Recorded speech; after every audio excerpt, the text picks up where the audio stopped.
Welcome back to another episode of Toon Talk TV, the top-rated animated podcast on YouTube. Did I say that too fast? Kinda, yeah. Yeah. Leave it in. You're racing yourself every single time, dude. Welcome back to Toon Talk TV, the top animated podcast on YouTube. And if you want to see a bunch of guys lay out their political agendas, then this is the top podcast for you. If you're new to the channel, be sure to like, follow, and subscribe. Guys, today we have a special guest. We are bringing on a few of them, the faces behind Gum Bumblers. We're going to link their stuff in the description. They're really cool, without spoiling anything. But they could be completely uncool. We don't know. We'll see. We'll find out if killers. they're cool. We'll find out. Yeah. But yeah, let's just dive into it. We'll bring them on. Here's the faces behind Gum Bumblers.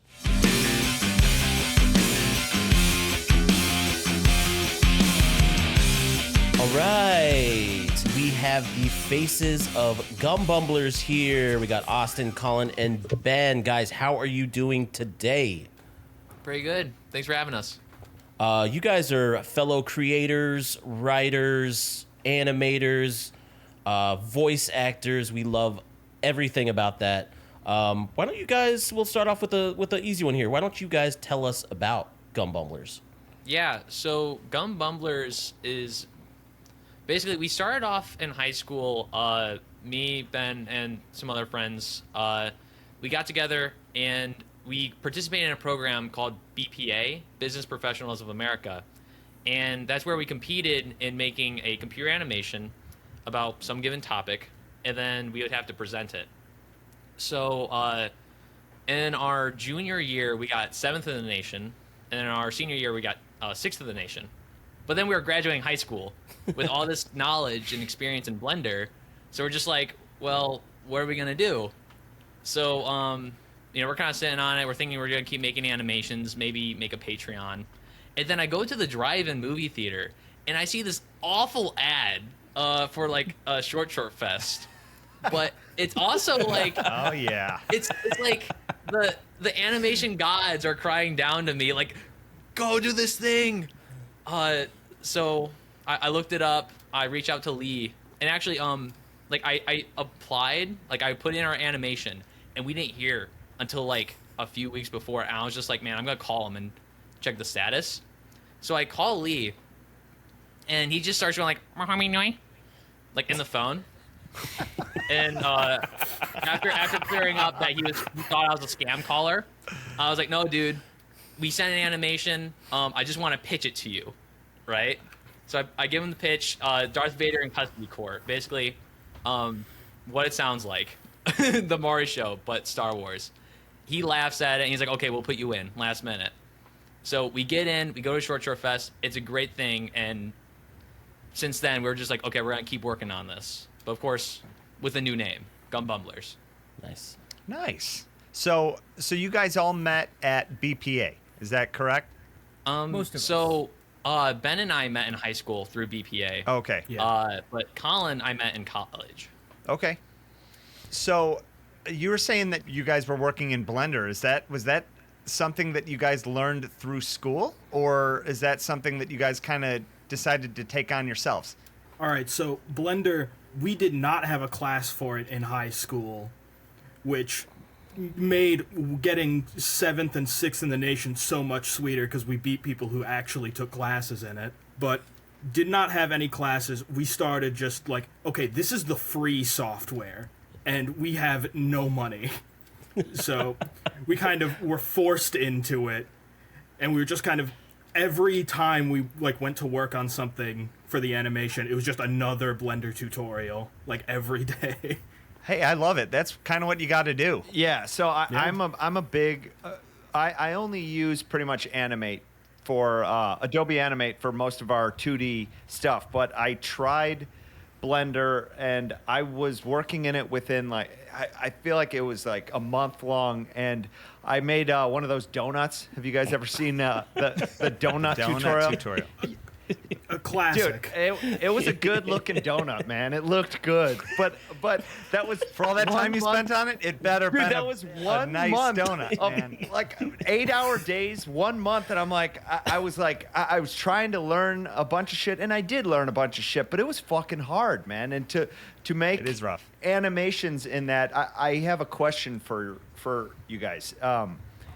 As an animator who wants to start in Blender, what is the first, like, say, where would you send me to start learning?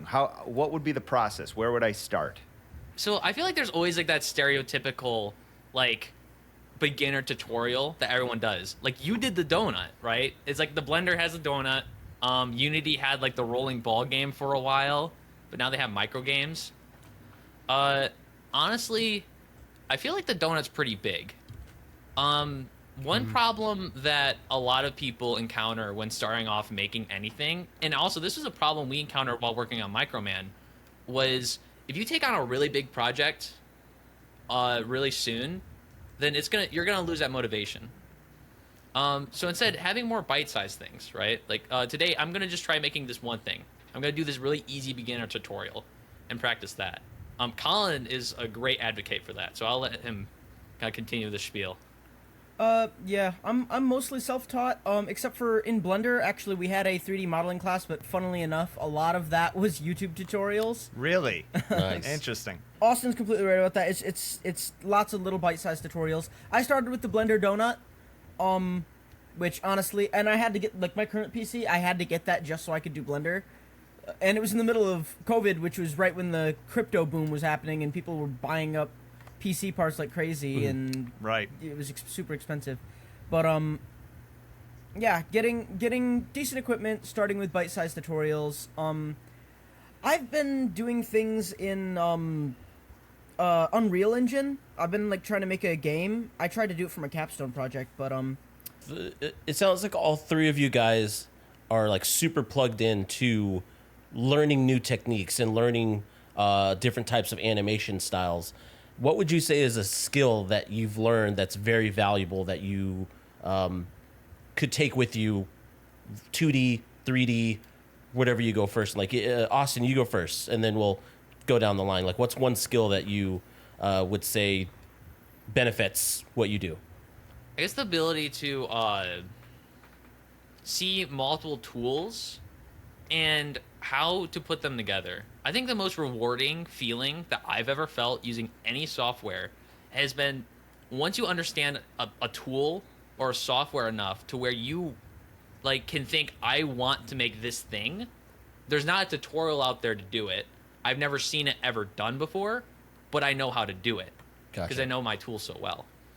And you don't have to know every single aspect of a tool in order to reach that level. Mhm. I only know about like half of the Blender nodes, but like you have to be able to think creatively and how to properly utilize the resources at your disposal. Colin, what about you? What's a skill? generally I like to get a wide variety of skills, so I just like use multiple tools. I'm a multimedia artist. I do like music, art, animation, graphic design, all sorts of things. I was on the music team, so mine would be learn how to use freeware tools and open source tools like Blender, but also like Okay, LMMS. okay. I like LMMS is a really, really good DAW, and learning how to use it can save you a lot of money instead of paying for, like, you know, Fruity Loops or what's the other one? Logic or Pro Tools. Yeah, Logic or Pro Tools. Thank you. My brain. I left my brain back there. So I know what a DAW is, but explain for the audience, all the dummies out there. Digital what audio is that? workstation. Oh yeah. Thank you. I know. Thank I you, know Bob. what it is, but yeah. So question for you guys: we all have specific roles within our what we do. Do you guys consider yourself having specific roles, or are you guys just jack of all trades in the Gum Bumblers? Yeah, I would definitely say we each have like a unique spot that we fill as a part of Gum Bumblers. Like Austin, he does like pretty much all of our like marketing, outreach, things like that. Whereas like I'm kind of just the Blender guy. Like I do a lot of like the animating, things like that. And then we have Colin. We have Meech couldn't make it, but Meech is another one of our music and audio guys. Cool. So we each have our sort of area that we fill. Nice. And another thing too to note is, yeah, Gum Bumblers, like Microman was actually made by a lot of people besides just us. We were kind of just like the three like lead creators of it. But if you look in like, you know, the ending, there's a lot of people that helped make random assets. Is more so mainly because we can't pay anybody. Yeah, It's just like, I understand. hey, here's a fun opportunity that, you know, here's a fun little thing that we're doing. It'd be a nice resume builder.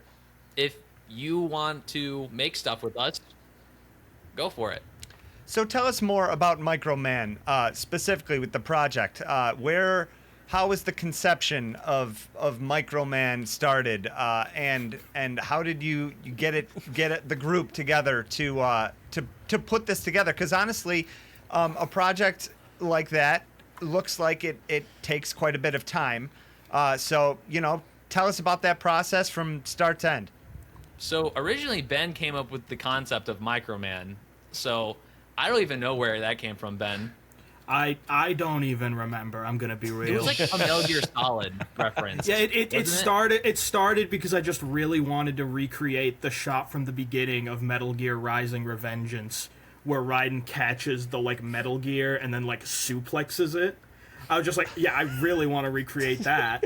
Love it. And so then it kind of just sprouted from that. Originally, like we had a completely different idea for like even like the color scheme. I was like, yeah, I wanted to have like the 2000s video game like Call of Duty, like gray scale everything. And then from there, I kind of took my management role, and then I was like, okay. So I started kind of reaching out to people, and we originally had a team of 5 members that were all like committed to working on Microman. We actually made a social contract and everything. It was it was October of last year. Ben's laughing because he knows what's coming up. Yeah.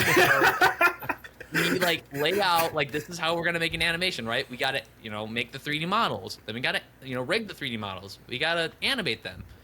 We need to make textures, and we also need to do post processing and sound effects, right? There's a lot of elements that go into an animation, and we kind of divvied it out, delegated it.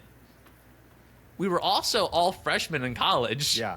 None of us had ever taken I was the only one that had taken a college class before. No one else had ever. So we're like, okay, this is like we commit to at least keeping in contact with one another like once a week, right? Like at least saying like, hey, this is what I got done, or hey, I won't be able to work on it this week, but I'll kind of catch up next week. And we had like a production schedule too made to kind of keep us accountable.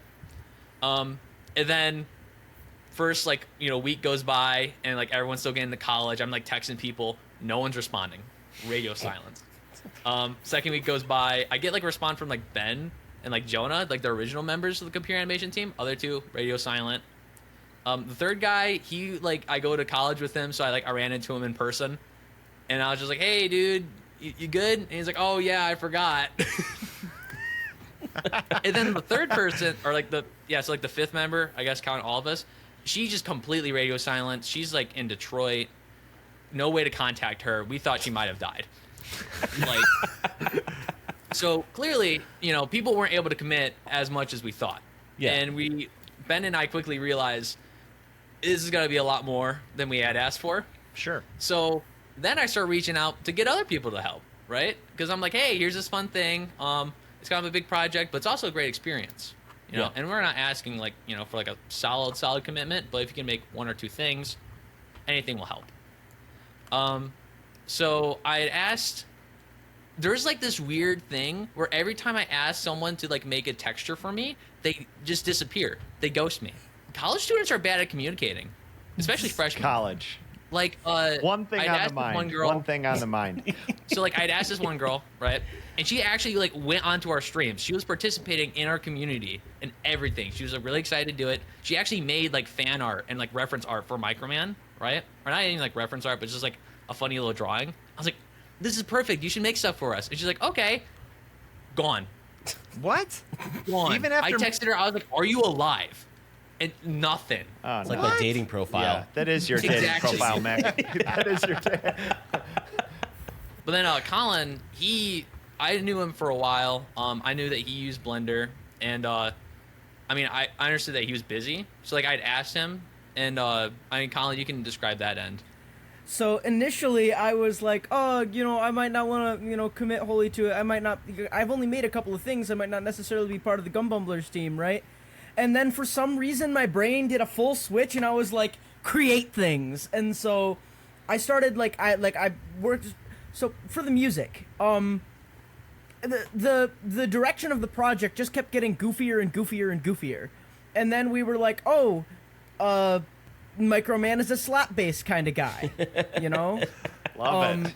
a lot of funk bass. And so what I did is that with that same goofy energy, I started making the credit sequence for the ending, just as like a beginning thing. And one of the placeholder songs that I used was the Subway Surfer theme, Oh, nice. which it just really matched Microman's energy. And then eventually we went on to do that.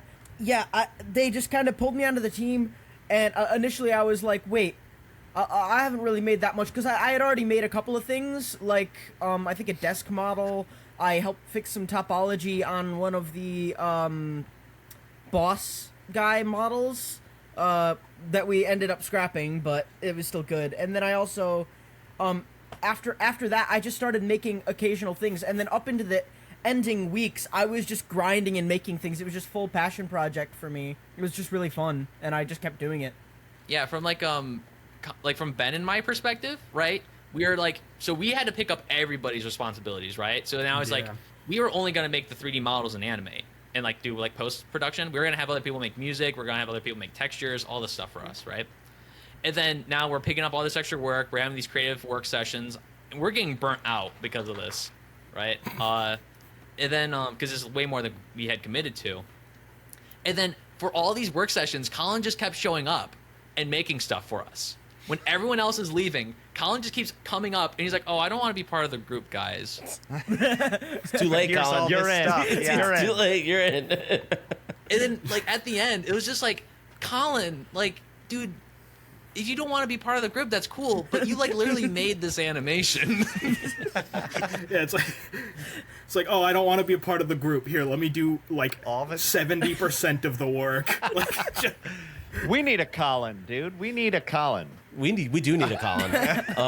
Colin's our godsend, dude. You guys made this cartoon while you were in college, spread across the state of Michigan, Yeah, and working. Yeah. and we're yeah. That's insane. That's crazy. So how much time would you guys say did you put into Microman as a whole? I'd say there was I don't know, 150 hours or something put into that. Wow. Yeah, Yeah. easy. It was a lot. Yeah. It's impressive. for sure. It's impressive. Ben, I don't know. You probably have a good scope of it. I think 150 is pretty close. I know we crammed a lot into the last 2 weeks before we had to turn it into short. Because we were just shit, we gotta remake 90% of these shots. We gotta. Honestly, 70% of Microman was made in the last month. Yeah. And I'm not gonna lie. I think sometimes that is a good thing, because I was gonna ask you guys this, if you ever experienced this when making something that takes 150 hours of your time. At a point in that, do you ever just look back at it and think is this even funny anymore? What are we doing? Oh, definitely. Yeah. You know what I'm saying? It's a Yeah. lot. You spend a lot of time looking at that after the 140th hour. It's not funny anymore. You really have to. You already trust- had your laugh. You really have to trust your initial gut of all right, this was my idea. Keep fucking pushing, as opposed to all right, this isn't funny That's anymore. true. Let's leave. And it's really nice when you at Short Fest in particular, just being able to watch your creation and hearing other people get that laugh at that weird spot that you didn't even think was that funny. You watched And a million times over and over again. Just right. yeah. I think Ben and I reached old married couple level status because we lived together, and then we'd be working on the animation together, and there would be weeks where he'd be completely burnt out of it, and I'm pushing on, and there'll be weeks where I'm completely burnt out of it, and Ben just looks over and seems to be just like. Yeah. Yeah, it's like our desks were right next to each other, and I'm like working, and then I look over, and Austin's just fully like on like some Shinji level, like in his chair, just like holding his head in his hand. I'm just like, dude, are you good? This is the moment that Austin. This is the moment that Austin became Bumbler. Yeah. We need to make animations about microwave men. Yeah, I remember we just came home one day and Austin had just randomly shaved his head. And then that's when the meth empire began. So what are you guys working on? You guys working on anything new? Yeah, Colin has something that he's been cooking up. You care to share, Colin, or is you keeping it secret, or what? Can you give us maybe a teeny little morsel about it? Oh yeah, the SCP short film. So inside of the SCP Foundation universe, there's this group called Parawatch. They're just a bunch of like online conspiracy theorists, except it's in a world where all of the conspiracy theories are real. So the idea is that we're all basically ourselves for the short film, except we like we're all gonna go by our same names probably, but have some ideas where like one of the members gets erased from reality or gets killed and everybody has their memories wiped except for one person, like that somehow avoids it and doesn't know why. And we're basically gonna go on a road trip, yeah, and record it. Sweet. And yeah, That's cool. So what's your plan? Is this going to be straight up live action? so the idea is most of it's gonna be live action with some practical effects, and then outside of that, we're going to do some like CGI and whatnot, like put it in post. Like have some of the members of the Parawatch be like minorly anomalous, like they have like a fire sigil they can scroll on their hand to make like a light a campfire or something, but them not really know about the Foundation because the Foundation is such an overarching thing. Still very conceptual. But adding like some things in post. Probably have one big bad at the end that's like some world-ending Cthulhu-esque monster. We don't really know yet, but it'll get there. Exciting.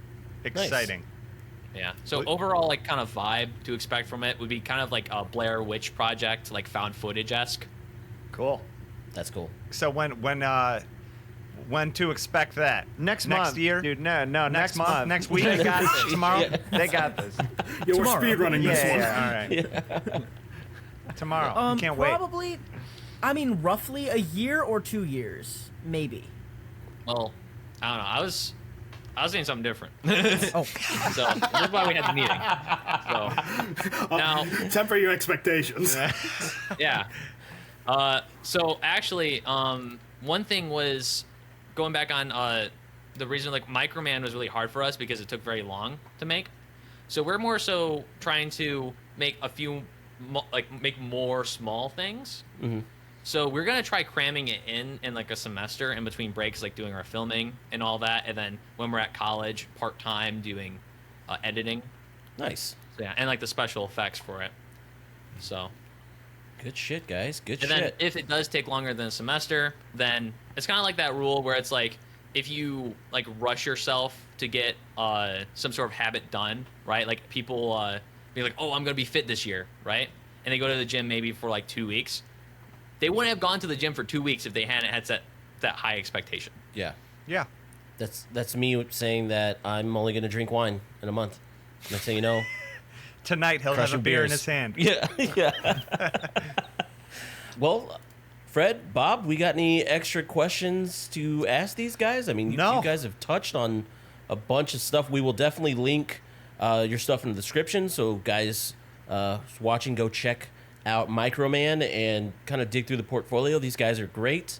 Fred, you get the last word. Well, thank you guys for coming on. It was good talking with you guys. And hopefully the next cartoon or short, you guys can come back and talk to us again. Sweet. Cool. Well, thanks for having us. Yeah. Thank you guys.